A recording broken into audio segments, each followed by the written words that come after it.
on the beaches. We shall fight on the landing grounds. We shall fight in the fields and in the streets. We shall fight in the hills. We shall never surrender. Hello and welcome to our Getting Started with Heroes and Generals video. Well, first we're going to download the game, register for our account, which is free, and then we are going to log into our game. Heroes and Generals is a game somewhat similar in concept to PlanetSide 2. You have incredible depth, vertical, metagame, tactical on a large scale. And it's quite a lot of fun. You get to do a bunch of different things: infantry, planes, and tanks, and coordinated battle. So without further ado, let's go ahead and log in. With their recent release of Rommel, they increased the experience by 4x for everybody who did not have an officer at the beginning of the Rommel build. Now they've released that to everyone. I may try to get this video up, so if a couple of you want to try to come in and get the 4x, we can do that too. We have 4 days left. They have a store. I'll run through that really quick. There's a couple ways you can do it. You don't need to buy gold. You don't need to pay in order to level this game. It just makes it a lot easier and a lot faster if you choose to. So I'll show you that really quick. There's the gold right here on the right. So you can kind of pay for stuff, or you can pay for it by leveling once you've unlocked it. So I've clearly unlocked this cheap. It would cost me 14,000 credits. For me right now, that's about 2 missions. You get paid based on your level. Let's go into the store though, so you can buy your gold here. They have a variety of pay ranges similar to APB. You can buy weapons, you can buy vehicles, memberships, which give you, it's kind of like a premium, gives you more experience, more gold, etc. They have something kind of different, which is war bonds. War bonds will accrue your interest, and then the face value gets returned to you. However, I decided not to invest in that since it's going to be over $300, and no, not really worth it for me. Assault teams are basically your general game, your strategy game. You need a second lieutenant or above, or a general, in order to operate AT teams on the meta map and the general's map, which we'll go into.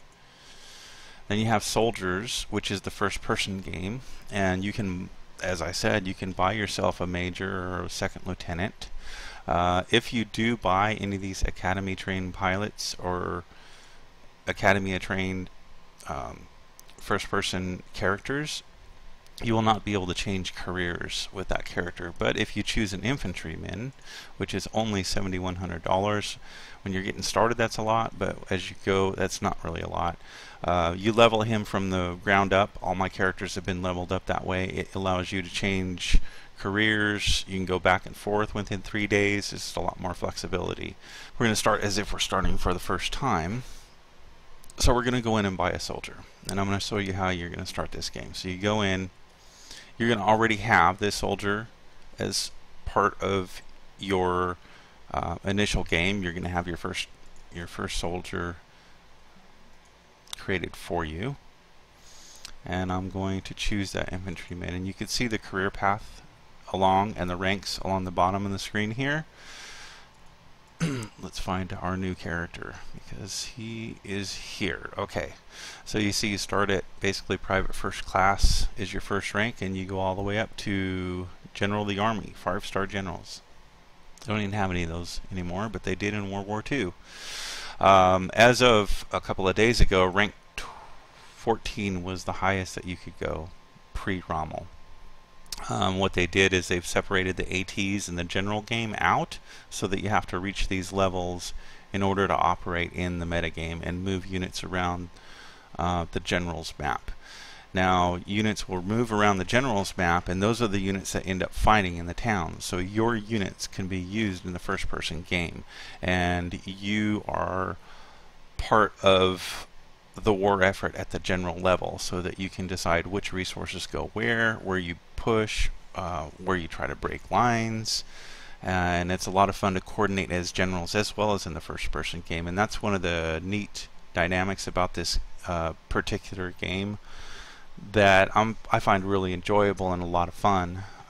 You're basically you're getting to fight a war from the top levels all the way down to the infantryman with a rifle on the front line, and it's pretty cool.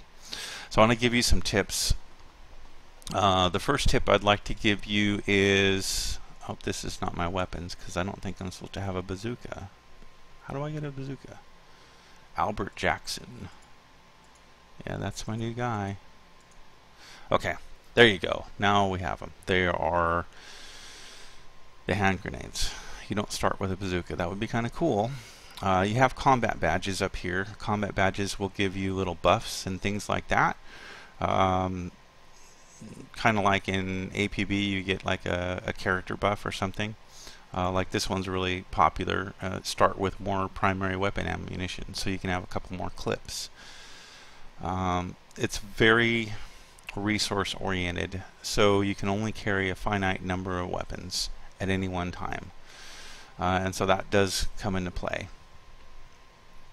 Over on the left are your ribbons, which are your advancements in a variety of ranges, which can unlock additional weapons, those combat badges that we just saw, and a variety of other things by basically completing certain tasks within the battle. I will encourage you to play your infantryman as much as possible. You can see the career path here, right? My first infantryman is still an infantryman, and he is in between a captain and a major. In fact, we'll show him right here. So Don Crazy Bear is now just ranking between captain and major, and he was my first character, and I never made him any other career. I did not move him to a fighter pilot, tank crewman, paratrooper, or recon. There's a very good reason for that. You want to have an infantryman because infantry is the most popular and accessible character in the game. You can only get into battles that have assault teams of your particular type, and the infantry type is by far the most popular. Say if I made my guy a fighter pilot, I would only be able to fight into battles that had fighter planes involved in those battles. Now fighter planes, tanks, paratroopers, those are really expensive units, so you don't see a lot of them on the battlefield. So that would really reduce and limit your chances to be able to play and enjoy the first person game. So you'll definitely want to do that. If you want to do these other career paths, I would recommend creating additional characters and then putting them into that career path and keeping your primary character as an infantryman, probably all the way to colonel and general beyond. It'll just work out much better for you. Alright, so let's go back to our first character, because here's your new character. What are we going to do? Well, we can get a free combat slot and some money and some experience by doing the training mission. So we're going to do the training mission. You click up here in the top right. It says training, and we'll click on that. And First Blood is the training mission, and we'll go ahead and launch that.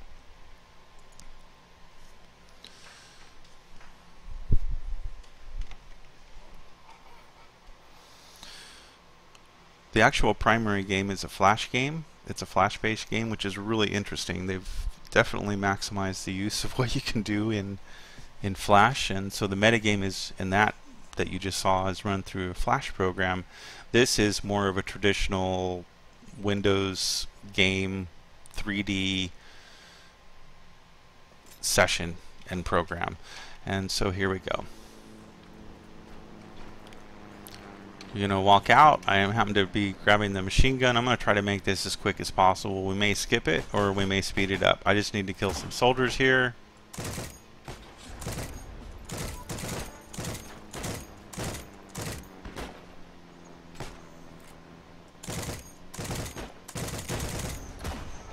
Okay, there's 3. And the icons will point you to the next location that you have to go to. And this is going to give you some familiarity with the weapons. Right now we're getting familiar with the grenade, and we're going to throw it over to this guy. Blow him up. Oh, it fell in the water. And it still blew him up. This is in beta currently. It is... as most games, a lot of games are now, you know, you're in and part of the development process while you're buying the game. Now we're going to blow up a tank with a bazooka.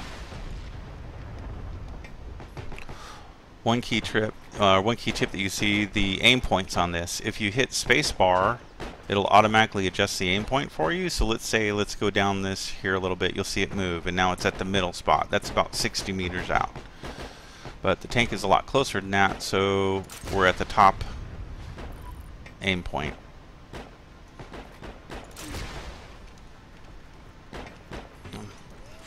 And that is how you miss. But it blew up. It was on fire. There's a lot of different classes. Anyone can play an anti-tank, which is kind of cool. Maybe you want to create an additional character to just fill the anti-tank role, because when you're in battle, you can go ahead and switch to him if you happen to be facing a lot of tanks. This is the sniper role, and so they're giving you practice with the sniper weapon.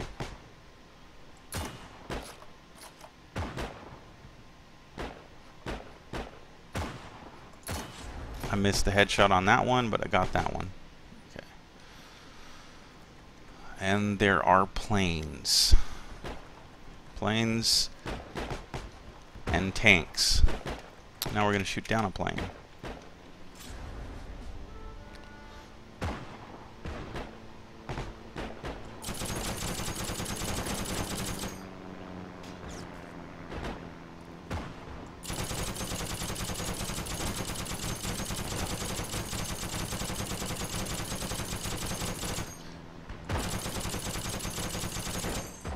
And that is really not how you shoot down a plane, because that's terrible.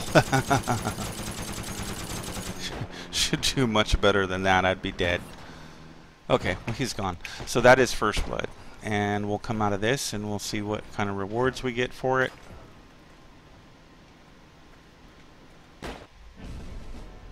You get 10 experience, 2,000 credits, and I thought you got the First Blood badge, which we will. We'll see it in the next screen. Yes, the flash badge. And then I would just... Oh, and you also unlocked the MP3 grease gun. This is my favorite. I automatically switched to this. It's really a preference. However, for the demonstration, I'm not going to. I would recommend it. I think it's just a lot easier than firing the semi-automatic M1 Garand. But again, it's all preference and practice. Now I'm PFC. So with just doing and completing that one mission, you automatically rank up one. You get a little bit of money, you get a badge, and away you go. But as I said, I do want to reiterate that I would recommend staying as an infantryman and creating additional characters in order to take advantage of some of these other career paths. You want to maintain that flexibility. If there's only infantry in a particular battle you want to get in, you'll always be able to get in. Alright, well, that does kind of cover the first person. We might go into more of the first person in a little bit, but let's take a look at the metagame and the generals map. In order to command units, as I said, you need a general, which I have, or a lieutenant, second lieutenant or above, which Don Crazy Bear is, but those are my only two choices. Now, there's command points. So Don Crazy Bear as a second lieutenant only has one. The only thing he can do is command simple troops, such as a guard unit or some other one slot. This is all resource based, and it's also the same with your weaponry. You can only equip so much weaponry based on the number of slots that you have. And there is the general. Once you reach the rank of colonel, which is quite a lot of work, I'm not even there yet on my primary character, you can switch them over to a general, and there you'll start with 5 command points, and I think it tops out at the 5-star general rank with 10 command points, which will allow you to operate 5 2-slot ATs or 10 single-slot ATs, and ATs are assault teams such as these. This is a medium armored, this is a light armored. You basically, here's your career path for your AT. You start at light armored. You have the choice at level 2 to go to tank destroyer, which is what this is, or medium armor, and then after you level that up you can go into heavy armor. I don't have any heavy armor yet, but I'm definitely going that way. here is an infantry unit. All infantry units start at guard. Then you have the option to go with motorized guard or straight infantry, which is very slow on the map. Straight infantry, they just pretty much march wherever they go on the map, so it takes a lot of time. They're good for defense, but it's tough to get around if you want to go on an assault that's any distance from a capital or a starting point, and that remerges into motorized. This one happens to be a motorized, so you see the Jeep there.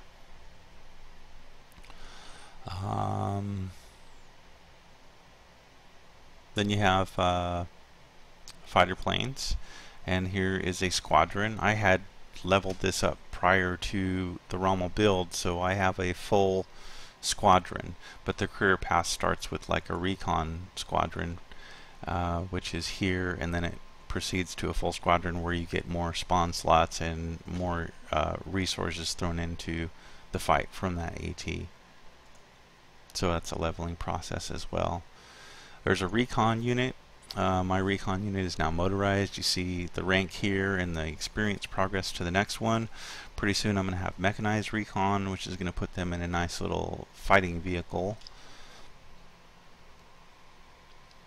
And then I have a bunch of starting units. Now you'll see on this particular character screen I have much more than he can actually command, and that's okay, and you're pretty much unlimited. So I'm planning on leveling enough of each type of unit that if I want him to be dedicated to only that type of unit, I can do it, or I can mix and match any that I want. So I'm going to keep some motorized. I probably won't keep too many units at this level, simply because they're not relevant, but there are some that are, such as the armor. There may be a time where I want a field light armor or medium armor or tank killers, and so if I have at least 5 of those units leveled up, I can just assign them to this commander, and that's with this checkbox. So if I uncheck this box, it's going to say that I can only do it once every 8 hours, which is a restriction. So you can't just rotate them in and out as fast as you please. There is a limit there.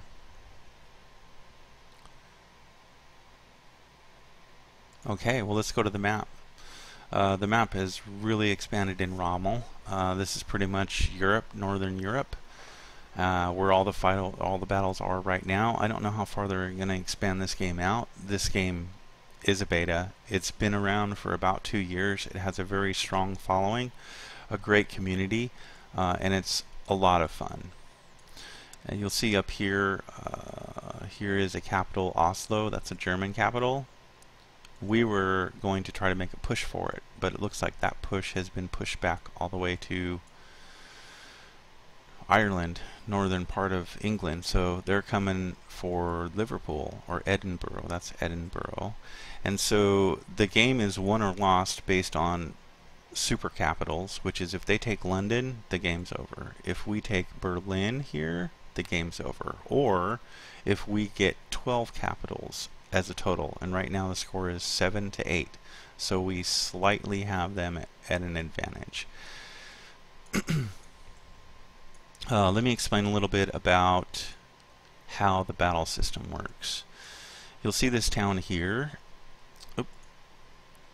Villingen, and most of these can't pronounce, so maybe some of the European guys on you will probably pronounce this. I apologize if I get it wrong. I'm going to do my best.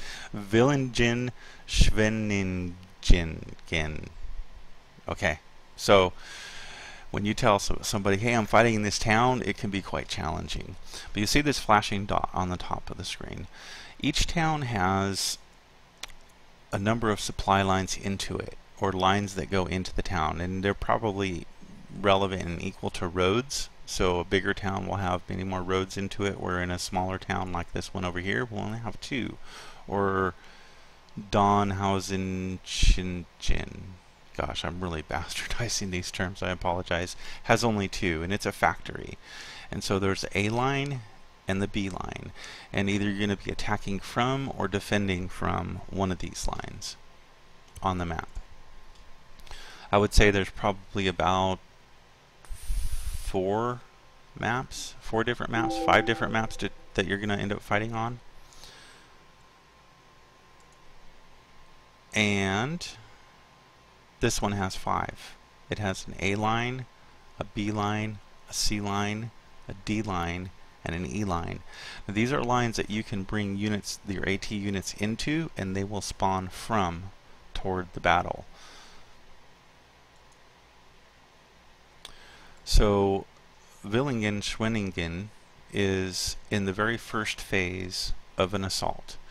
These lines are also assault lines, and they have sent down a unit to get into a skirmish. Now a skirmish is like a battle that's not a full battle, it's just a minor battle. So this is a skirmish that they're fighting on the E line.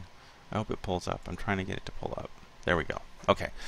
They're fighting a skirmish on the E line. This is a hill skirmish, which tells you which type of a map it's going to be.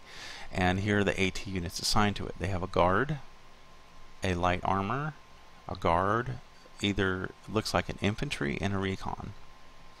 And on our side, the blue side, we have Pathfinder Airborne, medium armor, guard, infantry, and recon. So it's actually a pretty balanced. We have a slight advantage because our armor is a little bit better than theirs, actually pretty significantly better. We have airborne, which is always an advantage because you can airborne units you can drop into specific locations on the map, which if you're going to cap a particular location or try to take control of an area is very convenient to be able to drop in on the top of it. And here's a list of the players that are queued in. So we can queue in for this mission and start the battle. However, I'm going to try to explain the phases of battle that we have. So the first phase is a contested supply line, and that is a skirmish that's going to happen on this, either this side or the other side. And once that skirmish is won, it's going to turn the color of the side who won it. If we win it, it becomes blue. If they win it, it becomes red. Then you have another skirmish, a second skirmish, when they have the red line open. And if they win that skirmish against a town, they will have the ability to throw it into a town battle, and they'll be able to have their units infiltrate on the supply lines that they control. So let me try to find an example of that. Okay, so here at Strasbourg, they are currently in a town battle. So we are defending Strasbourg, and they have two supply lines that are solid colors into it. And that will mean that we're going to see their units on two lines. So we'll open this up, and they have air units and infantry on B line. They have motorized and guard on the C line. That means that those avenues they're allowed to attack from. Now if our units inside the game cap this C line all the way out to the spawn point, they will close that line out for them, and they will no longer be able to control that section of the town and no longer be able to bring units into that section of town, which will limit the amount of units they can have in the game and their general effectiveness, right? So it's kind of a push-pull. They can do the same thing to us, or they can cap out this line and we would no longer be able to bring units into there. But basically you're fighting over a couple of objectives in the middle of town, and they tend to be O1 and O2. This one is a town battle, and I'm going to try to find a town battle for us to go into. This video is really going to be long, so I may have to break it into a couple of parts.